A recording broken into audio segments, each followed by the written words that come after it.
What's up everyone and welcome back to the MMA Zone. Today, let's get started with Khamzat Chimaev continues to go off on Sean Strickland. Sean Strickland might have beaten out Khamzat Chimaev for the next title shot at 185, but from the looks of things, between now and his UFC 312 fight with Dricus du Plessis, the former champion will have to put up with a verbal onslaught from Boers. And before we continue, make sure to leave a like on the video to help support the channel. After firing off some verbal jabs at Strickland over the weekend, Chimaev kept at it on Monday with a series of posts on social media, none of which include Sean Strickland's actual handle. In his first post, Chimaev wrote, "Send Strickland, say sorry again." He then followed it up with a clip of Strickland working his way into range with some fake teeps, adding, "Good luck," along with a bicycle emoji, a laughing emoji, and a facepalm emoji. In a seemingly random move, Chimaev then posted a picture of Diddy with the caption, "Strickland, this is your father?" Chimaev wrapped up his series of posts with a picture of Strickland. Who is this G? Even though he didn't get the title shot on February 8th, Chimaev is going to be in attendance watching to see how things play out between Strickland and du Plessis. On the latest episode of the MMA Arcade podcast, Robert Whittaker explained that the way he sees things, regardless of who wins the fight, Khamzat Chimaev will probably wind up sitting atop the division. I think he'd have more success with Strickland than du Plessis. For sure. Because du Plessis is like a big dude. But ultimately, I don't know. I'll be stopping that first takedown is so crazy. The way he shoots in that first shot is crazy. How do you stop that dude? Jump over him.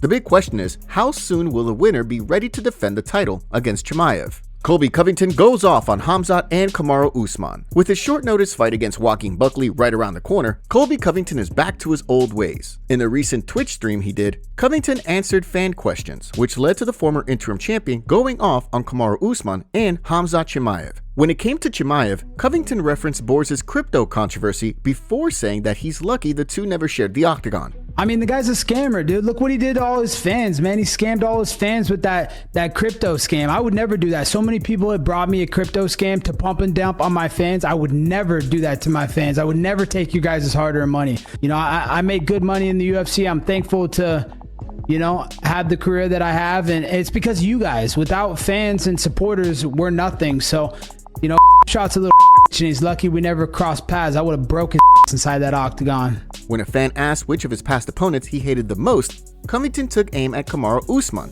accusing the former champion of cheating several times during their fights. Definitely Marty Juiceman, just because he's a cheater and he's a coward, and he definitely cheated multiple times in our fight. So just can't respect someone that cheats in a fight. I've never cheated.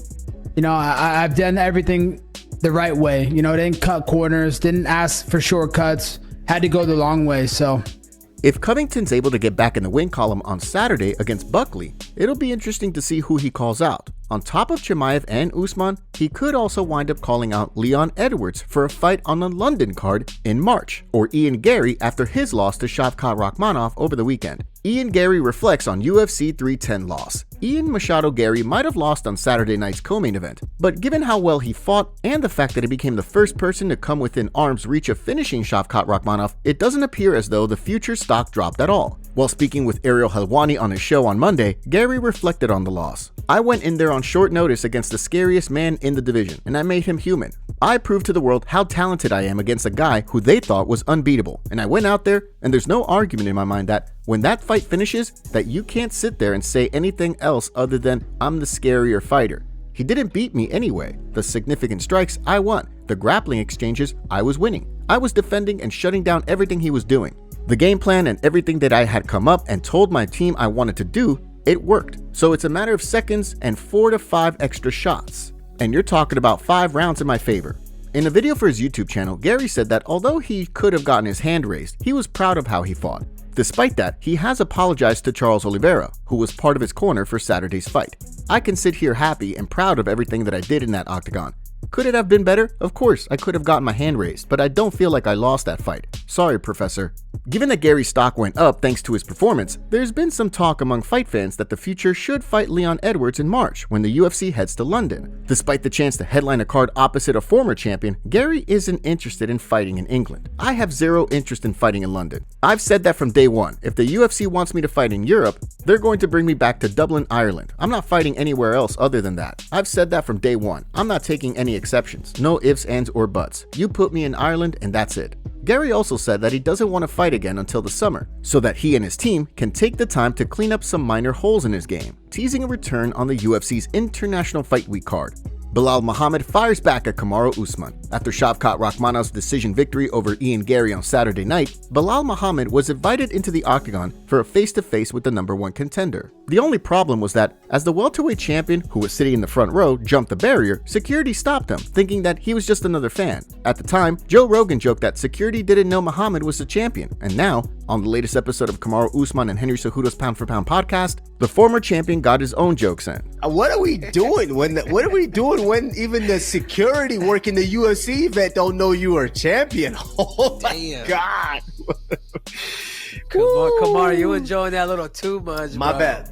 I remember when I saw it too, I was like, yo, Joe Rogan had to vouch for you to get you to come through security. Did you hear what Joe Rogan said? Oh, he's the champ, let him in. And that's what I found really, really funny. Muhammad wasted no time before firing back just a few hours after the clip was posted on social media, taking aim at Usman and the Pound for Pound podcast. How is the podcast called Pound for Pound if he's not even ranked? So far, there's really been no word yet on when Usman might return to action. Initially, there was talk of him and Muhammad fighting on the UFC 310 card, but then, after one of them pulled out of the fight, fans expected Usman to step in, but nothing ever came to fruition in either instance, leaving fans without much of an idea as to when he'll return. Belal Muhammad responds to Conor McGregor disrespect after the UFC's security team didn't let Belal enter the cage at UFC 310. Here's what Belal had to say. Conor McGregor, last night he was talking to you again. Like, what do you think of that? The first one he was out of his mind, probably last night too. Yeah, bro, he's definitely out of his mind last night, right? When you're looking at him and how far he's fallen off. He lost Proper 12. That was his baby, right? Think about your future, how your kids are gonna look at you. You're a convicted. You just lost that. You're showing yourself. You're showing these people. When you were talking about the next generation, so many people look up to you, and they see you as this star and put you on this pedestal. And he's starting to feel like you have all the money in the world, right? But he wants that stardom. He wants that. And he's losing it. He's losing it. Nobody's starting to care about him. So now I think that he wants that so bad. Like you know how they say money doesn't buy you happiness, right? I don't think he's happy. Conor McGregor moving to America after legal issues. Things don't seem to be going great for Conor McGregor in Ireland. He was dropped from Proper 12 and had his products removed from a bunch of stores across the UK and Ireland. On top of that, there was a march in Dublin in support of McGregor's alleged victim, and there have been reports that murals of him are being painted over. According to the Irish Mirror, which cited friends and legal sources, McGregor and his family are considering moving to the US full-time based on the fallout from his latest legal battle. An anonymous source was quoted by the outlet as saying, Conor's been completely rattled by the devastating fallout as a result of losing the civil case. He's going to appeal the verdict to clear his name. He is genuinely very upset by it all and the manner in which he feels he's been betrayed. But the commercial damage in Britain and Ireland has been massive, with retailers refusing to sell his stout and Proper No. 12 whiskey. However, the court case has not been as damaging commercially in the United States, where most of his fans are standing by him. He wants out of Ireland for the moment and to move back to the States. Even though McGregor's faced a bunch of setbacks with Proper 12 and his forged stout, Dana White didn't seem to have much to say about the situation when he spoke to media members after the UFC 310 card this past weekend. You mean, what's my reaction? Do you have any comment about what his? If I had a comment, I would have put it out already. What about his status with the UFC? He hasn't been fighting here in I don't know how long. Well, if he does fight, it'll be sometime next year. With McGregor saying that his sights are set on a return, only time will tell whether he actually winds up fighting in 2025. On Monday, McGregor referenced Dana in a post on social media. 19 knockouts in pro MMA. That's not my business though. Great chat, Dana White. Love your thinking. Michael Chandler responded by saying, remember in the cold tub doing the Tough Coaches Challenge, you said I'd be your 20th? Show up and try me, the notorious one. To which Conor responded by saying, it's you. Rest up and I'll see you at the top. Hashtag man of word. He then followed it up with another one, adding, here's the truth that will hurt all the little wannabe nobodies. Fighting was too easy for me. I'd done it all by 27 years old. Many people in the MMA community think he's referring to Ilia Topuria's comments in a recent interview, saying, I'm 27. I hope to be out by 30. Right now, in my division, I no longer have the motivation to defend the belt anymore. Now, I want to move up a category, and we'll see how everything goes.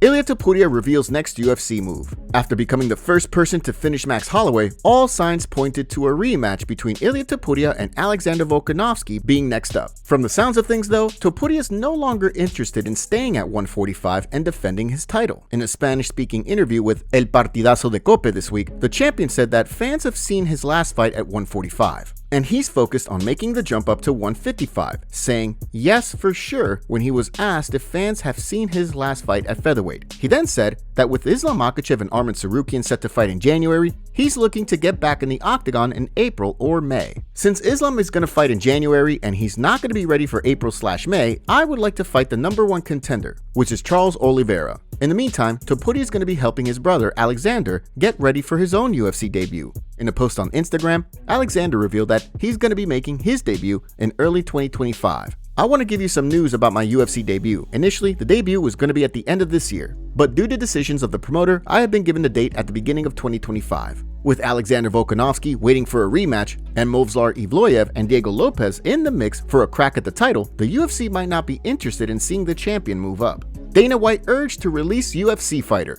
Kron Gracie's loss to Bryce Mitchell on Saturday marked the jiu-jitsu legend's third loss in a row inside the octagon. After winning 5 straight to start his career, Gracie lost a Fight of the Year contender to Cub Swanson in 2019 before taking a 4-year hiatus. Since coming back, he's now gone 0-2 inside the octagon. As Big John McCarthy explained on he and Josh Thompson's Weighing In podcast, the next step for Gracie is probably free agency. I think they release him. The experiment is gone. It doesn't matter what your name is when you're going to fight the way he did.